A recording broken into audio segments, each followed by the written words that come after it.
Failed patterns. When we talk about failed patterns, not only mean larger patterns themselves, but we're also focused on failed individual bars. These type of patterns give us powerful messages as to what others are doing, and give us powerful messages as to how our trades are working. We've all been in trades that we've said to ourselves, if I only had flipped and traded in the other direction when the pattern had failed, I would have made a lot of money. But we need a plan or method to be able to actually do that and understand what's happening and why the pattern failed at that time. In this next chapter, we'll review those failed patterns that will set up the possibility of us taking advantage of those patterns that failed, trades that we've gotten into, as well as understanding failed patterns that other traders have gotten into and taking advantage of them being on the wrong side of the trade. What's your Another term for failed patterns is failed expectations. Price patterns are emotions being displayed on a chart in a candlestick formation. As patterns form, the expectations for those that have formed those patterns and for those that recognize them mean that they're going to be more committed to those patterns. It says the better a pattern looks, the more who are trained to identify with it or be willing to commit their capital. And for some, a better looking pattern would result in increasing the bet, increasing share size. Now, many traders have been trained to use stop losses, but few ever really accept the possibility of loss. Meaning, as that pattern looks very convincing, picture perfect, textbook if you will, when the pattern begins to fail, they cannot accept it. They cannot believe what they're seeing in front of their own eyes. This is what makes failed patterns so powerful. When the patterns fail, traders do begin to cut losses, but many will not, in hopes that the pattern will turn around and move in the direction previously suggested by the pattern. So as their expectations are dashed, right, the slower they cut, the longer their failure, until things get to the point where volume becomes climactic, or you get a wide range bar telling us that emotions have become climactic. Everyone is on the same side of the trade at that time, and this is where the trend typically ends, or it begins to consolidate. But you can reduce or take advantage of failed patterns by considering and accepting any pattern, no matter how perfect, can move in either direction. This keeps you open to all possibilities. No matter how good the pattern looks, realize that any pattern can fail. As we use our tools like bar-by-bar analysis and retracement analysis, that'll keep us in the moment of what's happening. But if a pattern begins to fail, we have to change quickly and decide to exit that trade and think about possibly reversing. There are also going to be times, which we'll be taking a look at, when we're anticipating individual bars failing, and that would be confirmation. We covered this in the trend section. So when we're looking for bars with no follow-through against the trend, those failed bars set up failed expectations for those bars and set up potential trade opportunities as well. Common reasons for failure. Time or day of doldrums. Even good-looking patterns fail during the doldrums between 12 o'clock and 2:15. Trading volume diminishes at that time, and patterns do form, but typically on lighter volume. And those patterns can form and not move in the direction suggested. Another reason is trading against the prevailing trend. Trading against the trend is going to be low odds. Breakouts or breakdowns occurring in areas of supply and demand, meaning no tradable void. Market internals having reached an extreme as the pattern formed. For example, a PVS triggering at a time where the market may have been moving up, or stocks may have been moving up in the sector that stock was in over a period of time, and then the tick indicator reaching an extreme at exactly the time the PVS hit. And so we want to be aware of our market internals. Reversal patterns formed after a deep retracement, meaning a longer time frame is a changing of the guard, topping tail, or bottoming tail against that shorter time frame, which we'll take a look at that. Some guidelines for handling failed patterns against you. First thing is, don't panic. Right? Recognize the pattern failure and try to react unemotionally. The first step to acting unemotionally is to realize that you're feeling emotional. Okay, so you cannot stop emotions. Right? Don't think that it's possible. Right? Just recognize that you're feeling anxiety at the time, that you're becoming uncomfortable. Take a deep breath and look at what's happened objectively. Always have a stop loss before entering a trade. That's your insurance policy. A rule that we have that'll help keep us focused on what's happening is the 3-bar rule. If the pattern does not move in the expected direction within a few bars, 3 bars after your entry bar, reduce or exit the position. In other words, after 3 bars, that price pattern should have moved in the direction suggested by the pattern. So if you're using a 5-minute chart, 15 minutes later, that pattern should have either showed you a profit or showed you enough information to suggest either exiting the trade, reducing the position, or it might be saying something really isn't happening right now, but the rule keeps you objective about what's happening and continually evaluating. And it says use bar-by-bar analysis to objectively evaluate the situation. Price patterns are thought patterns. Part of proper trading and chart reading is knowing how other market participants think and react when they're correct and when they're wrong. This is the deeper understanding of technical analysis that will make all the difference. It's not about engulfing patterns and moving average crossovers and trend line breaks. All of those visual tools, or technical aids if you will, can have their place. But understanding technical analysis is about understanding that those price patterns are a reflection of thoughts. So knowing when you're wrong, you'll be able to minimize loss by being objective in the patterns that you're looking at. We also want to know when others are wrong to take advantage of that and profit from it. Patterns that fail typically shock traders that are in them. So these patterns that fail, or these bars that will fail, often we refer to them as shock bars. Meaning that the participants have been shocked by this particular pattern or bar and will push prices in the other direction. It's that shock that sets up the new opportunity for us to trade in the failed pattern. These are some factors to consider when analyzing failed patterns. Has an area of new supply-demand been created through time? Meaning, has a pattern begun to form and new information become available that would suggest that prices are not going to move in the direction originally suggested? Depth or movement into the prior bar or bars against the trend. Has a bar formed a deep retracement against a prior bar? Has a bar broken out of a consolidation and rather than close with a wide range bar type of a pattern, is it a topping tail? Is it a topping tail that is traced deeply into the base that is given a completely different message? Is there a void to the next area of supply and demand in relation to the failure? Meaning once you've seen the failure, it doesn't mean that you're automatically going to take a trade in the opposite direction. You have to bring in the rest of the analysis that we've talked about. Bar by bar, support and resistance, and retracement analysis together are going to be the key to successfully trading a failed pattern. Here we have a failed PBS. This is a situation where knowing where you're wrong can minimize loss. One thing that we notice about this PBS is that buyers were not as aggressive this time at the low. As they count the bars at the lows, you see as it began to turn higher initially, right, the first pullback to the 20 MA, there were 2 or 3 bars down there, right, bottoming tail bar, and then it moved higher. And then on the next pullback we had 1 bottoming tail bar. And then on the next one, there was 1 bottoming tail bar. And as prices pushed higher this time, right, notice how many bars are at the high. Right? There's 3 bars at the high this time. Well, while that doesn't stop us from taking a PBS, there is a difference in the way the pattern formed this time. There's a change. Now, when it pulled back to the 20 MA this time, notice the green bar that closed on its high after the red bar.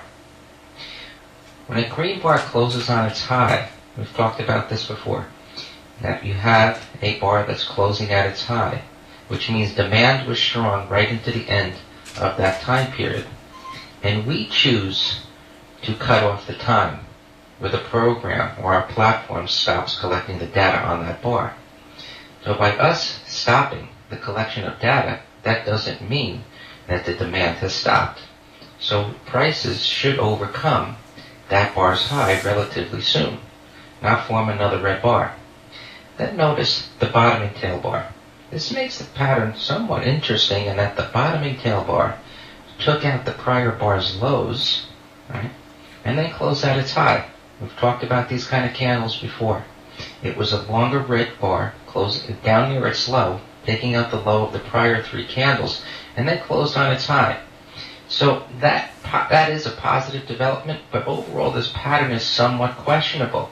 Now, it's not to say that we wouldn't take this trade based on the pattern, right? But once it triggered and it broke out above those bars' highs, it resulted in a topping tail bar, first sign of trouble. A PBS that triggers that first bar should not result in a topping tail bar. A PBS by definition means that the stock is in an uptrend, it's pulled back to support, you've got a reversal, it's taken out some resistance, prior bar's high. Prices should be on their way back up to the prior high. Weakness should not occur once that bar triggers. Then on the next bar there was a potent reversal. Strong message, get out of the trade. Don't even wait for the stock to get hit. Just exit. Odds are high that your stop's going to get hit, so there's no need to wait. As prices continue to move down, just to reinforce what we've learned, notice the bearish wide range bar right above the 200 MA and into that prior support. The momentum slows down. Right? Bearish wide range bars after multiple bars moving down suggest capitulation and the end of a move. PBS after a rounding top. At this point in the seminar, should recognize this as a poor quality PBS type of a pattern. Rounding tops by definition mean that prices broke to a new high and then retraced back in to the prior bars and then moved down lower. That's what gives it that visual look of a rounding top. These have more congestion at the high. They have traders that have been caught up at the high that are holding losses that now want to exit that trade.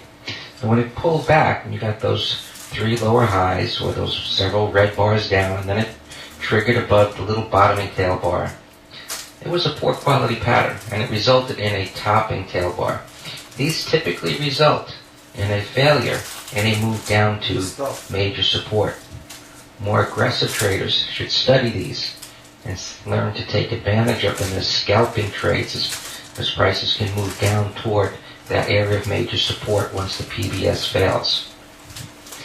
Now, the pattern to the left is an upward shakeout, but it didn't follow through, meaning Seriously, prices broke out I'm not kidding now. and moved above that consolidation No, and then formed a topping tail bar and retraced all the way back down to the bottom of the consolidation.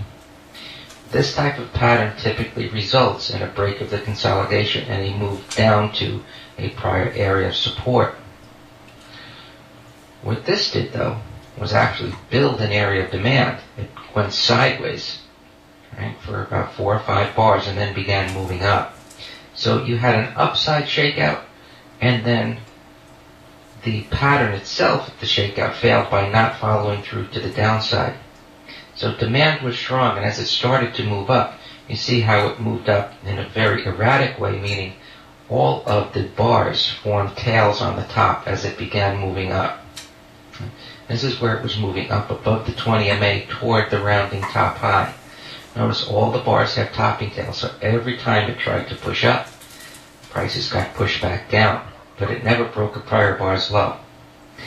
And notice once it moved all the way up to the top, and it took out that prior topping tails bar that started the move down that had formed what's marked bearish wide range bar. Notice once it took out that high, there's a bar right near the high that closes at the high of that bar's range. And then the momentum stalled. So what happened is prices were moving up and eventually moved to a new high. That bar that closed on its high told us that all of a sudden in that bar there was strong demand into the end of that time period. And this is interesting how this pattern formed at that time, and that is where the momentum stalled and began to roll back over to the downside as the majority were convinced that prices would then keep going higher. So failures of failures tell you that there are erratic patterns happening in the market, and you should better off staying on the sidelines. Bar by bar keeps you objective about what's happening. Here's another failed PBS. And really we can find very little wrong with this PBS forming. But at times, even good-looking patterns are not going to work. We had a stock in a strong uptrend. It formed a V-top. Momentum just slowed down at the top and it pulled back to the rising 20 MA. We looked to the left.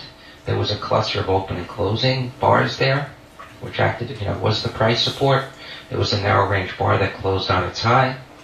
All in all, the pattern was fine to take. Right? 3 bars later, it's still not moving up. Right? So our 3-bar rule tells us reconsider what's happening here. Sell half, get out, but be objective and recognize what's happening. Now, this could have formed during the doldrums. It could have been the time of day. The angle of retracement was a little bit steep, but overall the pattern wasn't a bad pattern to take. Right? This is something that we would have taken, based on what I've said. When a strong momentum move higher, V-top, pull back to support, rising 20 MA, narrow range bar, closing on its high. Sometimes trades are not going to work. Right? So know when you're wrong to minimize loss. Use your tools to stay objective. Bearish bars against the trend. In this pattern we had 2 bullish wide range bars moving higher. This equals very powerful upside momentum. As prices pull back, right, they're going to be forming bearish bars.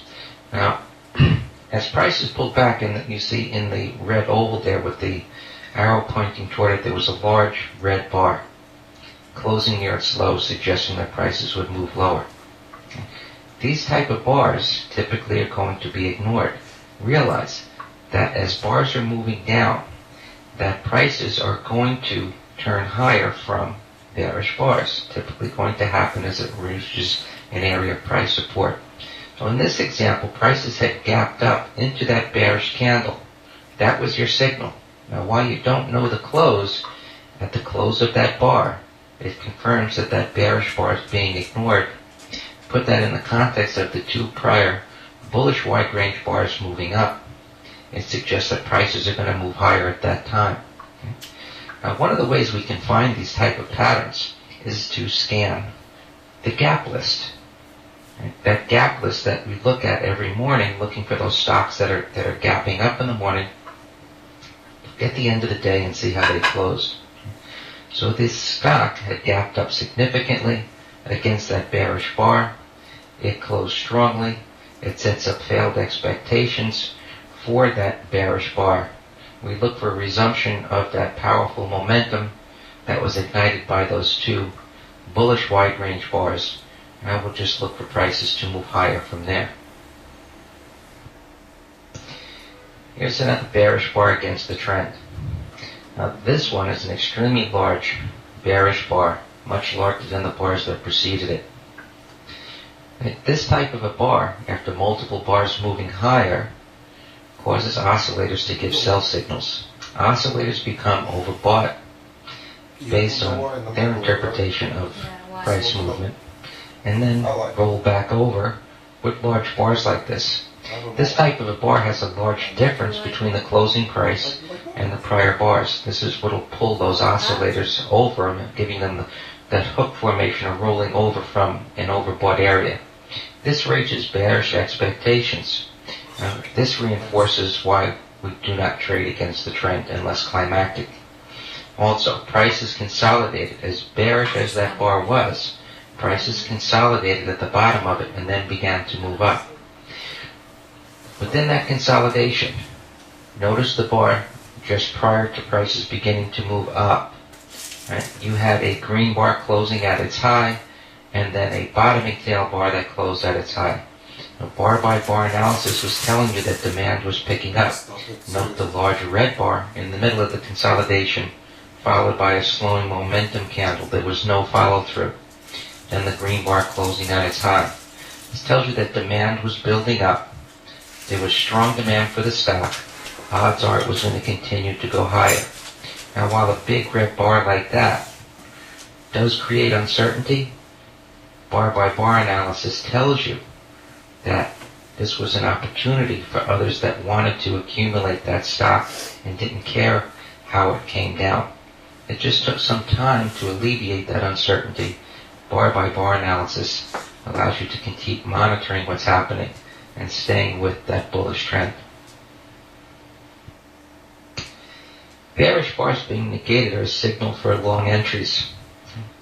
Notice within the consolidation, the failed breakdowns, the bullish trend confirmation. You see at the bottom of the consolidation in the blue oval, that red bar closing almost on its low, followed by a large green bar right back up again. No follow through to that red bar. Also notice the bottoming tail bar. Right, that was a large red bar prior to completion, just above 1230 or so. And as prices broke out, right, we can see continued red bars being ignored. Now in the second blue oval, we see an extremely large red bar, strongly suggesting that prices are going to move down at that time. Now, we've discussed the fact that wide range bars are multiple bar moves in a smaller time frame. So in a smaller time frame, now this is a 5-minute chart, but if we were to look at a 1-minute chart, for example, we'd see multiple bars moving down into an area of support to the left, where those candle bodies or those open and closes were clustered together. And there was a transition or changing of the guard into that large green bar. Now, within this time frame, the fact that the large red bar was negated, no follow-through, completely reversed, retraced 100% or more on the very next candle, this is a sign of strength and higher prices. So we want to continue to combine our bar-by-bar analysis with the analysis of support and resistance, the distance between the two. That's the key to determining the odds of the setup. So with this setup, with this bullish reversal, we look that there is a void above. We take this trade above that large green bar. Your stop would have to be placed below. And then we begin to track our prior bar's lows, continue with our bar-by-bar analysis, and see where the pattern takes us. This next slide gives you the definitions of the shakeout pattern and the breakout bar failure pattern. These are failed patterns. The shakeout pattern is a larger pattern. The breakout bar failure pattern is a much smaller one.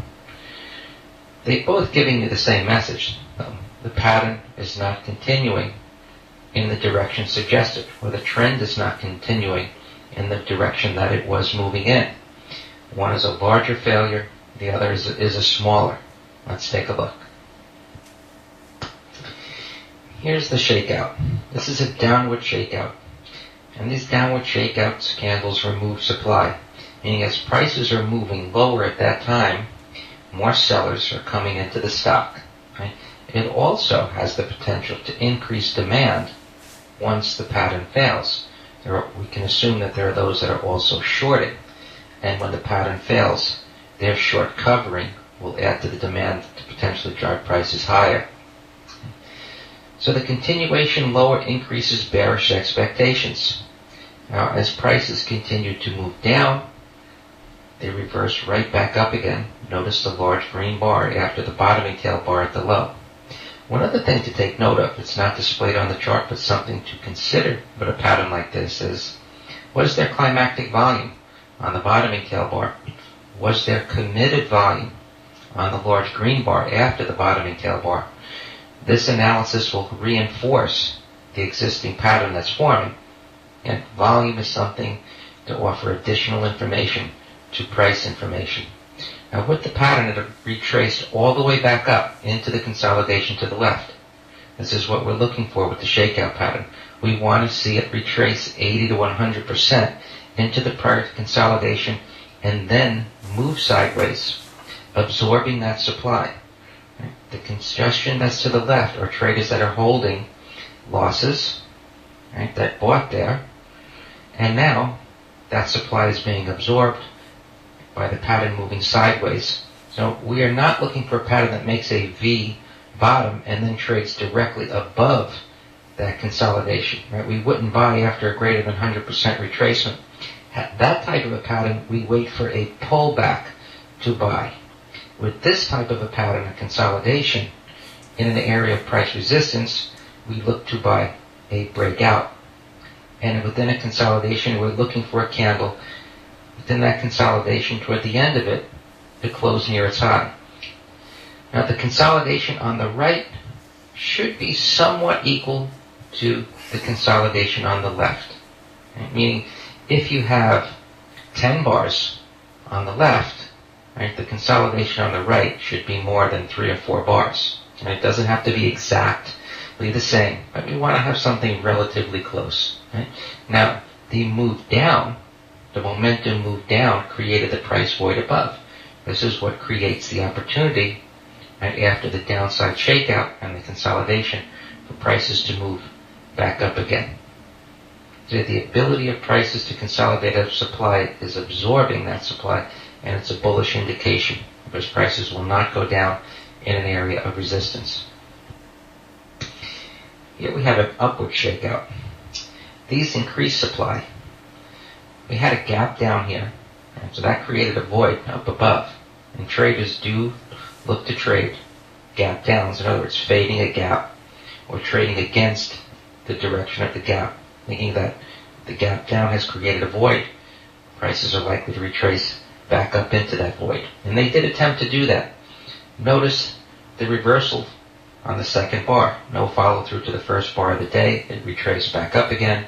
As prices went sideways, the candle bodies stayed in the upper part of the green bar. They were bottoming tail bars within that consolidation, all suggesting that prices could move higher.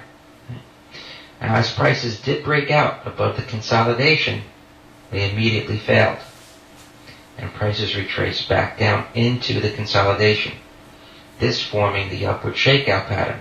So those that were buying during the consolidation on the left, as well as going long as prices started to move up, anticipating prices would move higher, bullish expectations increasing, and then failing, subsequently prices going sideways on the right side there. All of this is building up supply, telling us that traders are now caught long. We look to make sure that there's a void below. If prices begin to break down, we short that breakdown, looking for that supply that was building over time to drive prices lower.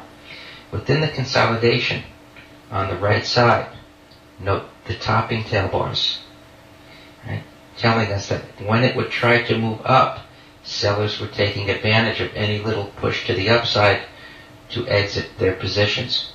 Notice the topping tail bar right at the end, prior to where prices started to break down, closed on its low. Again, whether we're looking for consolidations, looking for prices to go higher within uptrends or strong stocks, we look for a bar that closes at its high.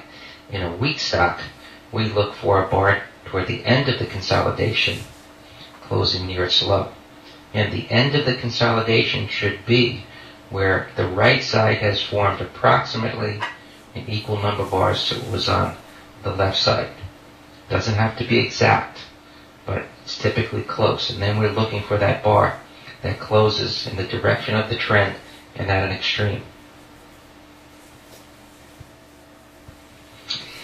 Breakout bar failure patterns truly set up the unexpected. Here we have prices were moving up strongly. Prices broke out above the consolidation, and this was a nice breakout out of this consolidation. Looking inside the consolidation and that circled area, we see a failed breakdown from the base, and prices retraced all the way back up to the top of the base. Within the red square, notice the bars consolidating at the top of the base prior to the breakout. Okay? This is the type of breakout type of pattern you want to look for.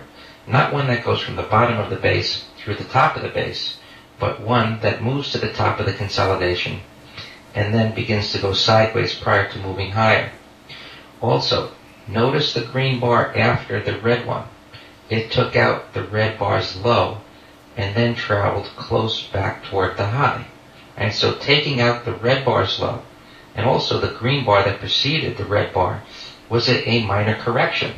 It helps take out some supply or sellers. So this type of pattern, the downside break or downside shakeout that didn't follow through, right? It retraced back up to the top of the base, the consolidation at the top of the base, the green bar that corrected under the 2 prior bars lows and moved back up. This is a good breakout type of a pattern. Now, as prices continue to move higher, right, notice the small 2-bar consolidation that has a little red horizontal line on top of it. Prices broke out above that. That was a little consolidation, or a little mini base, if you will. Prices broke out, and the high bar formed a minor topping tail bar. Now, there's nothing wrong with that. Right? It's only a small topping tail bar, but you want to see continuation to the upside. Now, when the inside bar formed, that's the beginning of the warning message there, or the potential breakout bar failure. And again, it's a subtle pattern. When it breaks the low of that inside bar, that's the beginning of the failure. Okay? And once the breakout bar low is violated, you have to be out of the trade. The breakout bar failure is complete. And so at that point, you exit your long trades. Not necessarily a reason to short. Right? This type of a pattern works out as a good short in a stock that's in a downtrend and comes up into resistance, right, within a downtrend. Those can set up high probability shorts, but we don't want to short strong stocks. Now, in this case, this one did fail badly. It did go sideways. Notice the topping tail bar just prior to the bearish wide range bar igniting the move down.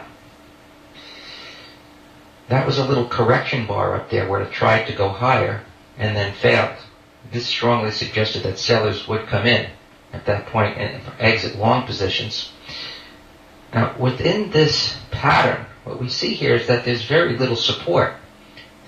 What we covered in the support and resistance section tells us that the support was inside that green square, those overlapping bars, and then that pivot low at the bottom green square.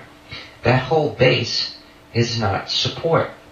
Prices traded below it, up to the top of it, and above it. So it's been neutralized as an area of support. There's very little support here, because when prices moved out of the base, they moved up strongly. This created a price void. Pattern failures, like breakout bar failures, have an effect of prices moving down like this, and that any support area can be overcome, because failure patterns are shock patterns, and those shock patterns create supply. Think of it like this. If you get caught in a pattern like this, where you thought prices were going to go higher, would you care about any support that was under the stock? For most, no. The messages get out. So that supply coming into the stock will overcome any small areas of demand that are there. Prices may stall there. As you see, prices began to stall inside the red rectangle. You can see a bottoming tail bar near the bottom of that base there, right, or a small candle body. Momentum slowed, but prices never traded above a prior bar's high during this move down. Right? Again, failure patterns, shock patterns create the supply in a downside move that can overcome demand, and also can create the demand to overcome any supply with a failure pattern that drives prices higher. Here's another breakout bar failure at the low. There was a momentum move lower, and momentum moves lower leave little to no overhead supply. So with these type of patterns, what they do is supply or resistance is created during a consolidation, and then prices typically break down from those consolidations. In this example, prices, as they broke down, it failed and formed a breakout bar failure.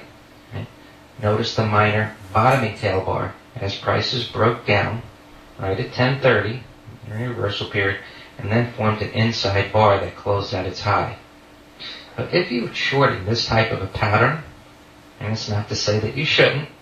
Right? You do your bar by bar analysis, and that a breakdown bar should close near its low. Right? Because after a resting period, and that's what a consolidation is, it's a resting period, the momentum should pick up to the downside, supply should come in, and the breakdown bar should close at or near its low. That's confirmation of the breakdown. When you get a minor bottoming tail bar after a consolidation, that's the first warning sign. The inside bar is your second warning sign, especially one that closes on its high. And when it takes out the high of that inside bar, it's best to exit the position. It's not working out. Notice the changing of the guard at the bottom of that giant bearish wide range bar. That is not a potent changing of the guard. It's relatively small in relation to the big bearish bar. Now prices retraced more than 100% and moved above that consolidation, which says it's okay to buy the next pullback because it took out an area of major resistance. And it did pull back several bars. You got a potent chaining of the guard, so you can buy above that bar's high. See if it can take out the high where it pulled back from. Right? You trail prior bar's lows and see how high prices will move. You can see prices stalled just under the 200 MA there. There was nothing to the left of that 200 MA. There was no resistance there. It's just a line that you're choosing to put on the chart. Your area of support that you're focused on is a prior bar's low. As prices pushed up into the actual area of supply above, we see a topping tail begins to form, or a minor topping tail, and momentum slows down, potentially forming another breakout bar failure. Here we have failed bars that signal a move higher, and a breakout bar failure that signals a move lower. In area number 1, those bearish bars are being ignored. But after a move higher, we see these bearish candles that are forming, and they're not following through. This tells us that there's strong demand and guides us to have a bullish bias.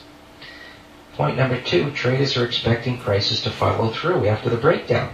I think that's what the bar suggested. Rather, it gapped up. There was a gap up of more than 60% into that red bar's range. Right? This shocks traders' expectations that were based on the red bar. That bar closed on its high. Now, those failed expectations do not always react quickly, right? As we see here in point number 3. That doesn't mean you stop watching. You stay focused on what's happening here because the overall message is telling you that demand is strong. You're looking for that moment when prices are ready to break out. At 4, you get a closing high above the base. It's time for prices to start moving.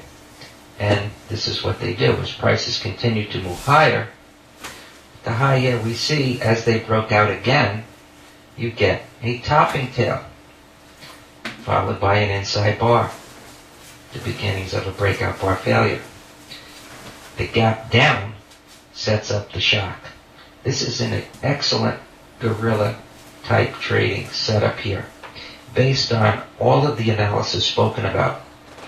The strong move up creating the void, the breakout failure, and the gap under that green bar. The void being the key. It has room to fall. Okay? So when you look at patterns, the exact pattern meaning on the right side of the chart, also look what had preceded it, do your bar by bar analysis, see if there's a void. Think about it from the point of view of this is a picture of what traders' expectations are, what they believe is going to happen, and if that pattern fails, what are they going to do next? That breakout bar failure and that gap underneath that green bar told us that sellers were going to come into this stock and it should get pushed lower. Here we have a failed breakdown with a void above. And we say no and others are wrong to profit. Well, we don't short stocks that are in uptrends. The 20 MA was rising, and we don't short just because prices come up to a 200 period moving average. But many will. It's a common focal point. The breakdown at that point creates bearish expectations, looking for prices to go lower. Now as prices continue to go sideways, look inside the blue circle, we have a green bar retracing deeply into the red bar. The little doji type bar takes out the high of the green bar. It's getting closer toward the high of the red bar. And now you have a green bar closing near its high with a small bottoming tail bar. Right? There was no follow through to the red bar. Right? The 200 period moving average is being ignored. Your 3-bar rule would have saved you if you were short this. Right? And prices, when it took it out, that's going to be bringing in demand. Those that were selling at that point will drive prices higher. Here we have the measured move action. Measured moves end at support or resistance. Now that support or resistance can be subjective or it can be actual. And so as prices come down to that reference point, it moves sideways, forms a changing of the guard. That changing of the guard will fail, stops are taken out, and the stock runs an equal distance of the first move. Now as prices come down here, we have setup 1. Prices are pulling back down toward the subjective area, 50 period moving average. Which means you look to the left, there should be nothing there. And then the failure of that sets up a measured move lower. Now setup number 2, here we have a consolidation or a base. Prices come up to an actual area of resistance, and this is accompanied by a deep retracement. So the resistance area there, up above, and the distance between the base and the subsequent retracement to that resistance area tells us that there is a deep retracement that suggests prices will continue to move higher. The changing of the guard forms, in this case a bearish changing of the guard, and then a pullback begins and there's an immediate reversal on the next bar. Now these will often set up a level 1 type of pivot. What I've marked here is a level 2 type of pivot, and it can look like this, but you're looking for a very small pullback, meaning 1 bar and then a reversal on the next bar and then a push higher into the void above. To review, these measured move setups, they're going to begin from wide range bars, meaning that they have momentum. You've got a strong signal there. Or it's going to start from a base, meaning it's consolidated there and then began to move from the base. After the move, it's going to set up a changing of the guard in an area of support or resistance, either subjective or actual. That sets up expectations in the direction of that reversal. The failure ignites the measured move. And so in setup 1, the move moves to a subjective area, moving average, retracement level, and so on. It sets up the changing of the guard by those traders that have used them, and the failure sets up a new or equal move. Remember, the move starts with a wide range bar or out of a base. Setup 2 is a move to actual support or resistance. Right? This is accompanied by a deep retracement. Traders recognize that area of supply and demand and act at those levels. Remember, the deep retracement tells us that there was strength. Right? But the reference point of that supply and demand will bring in those buyers or sellers that will form that chaining of the guard. Once that fails, it sets up a new move equal to that of the prior move. There's a measured move from a base. Prices broke out of the consolidation. There was a strong move up into the congestion over to the left. Prices began to pull back. We got a small topping tail. We got a bearish changing of the guard, followed by a bullish bar closing at its high. It's a buy above the high of that bullish bar. Stop below the low. Look for a measured move higher. Measured move beginning from a bullish wide range bar. As prices moved down, they formed a bottoming tail. Right? This was a large red bar prior to completion. It tells us that it removes supply. It also tells us demand is picking up. And a bullish wide range bar ignites the move higher into the 20 MA and what we would call a PSS. Again, we do not short a PSS that begins with a bullish wide range bar. Bullish wide range bars ignite, moves higher. Odds are sell setups like this are going to fail. Once we get the failure and the bullish bar, prices broke above that, we look for an equal move higher. Now, as prices moved up into the actual area of resistance, note the angle of retracement. It was a very bullish angle of retracement. It did not pull down sharply. The candle bodies stayed relatively in the upper 50% of that green bar.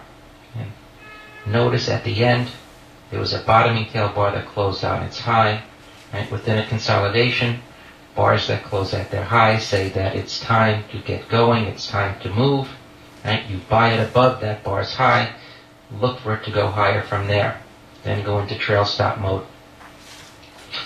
At the high, there was a breakout bar failure. The high bar here formed that minor topping tail bar where it broke above the two prior candles' highs. There was an inside bar. The message is take profits. When that was retested, it formed an M top, and then prices began to decline from there.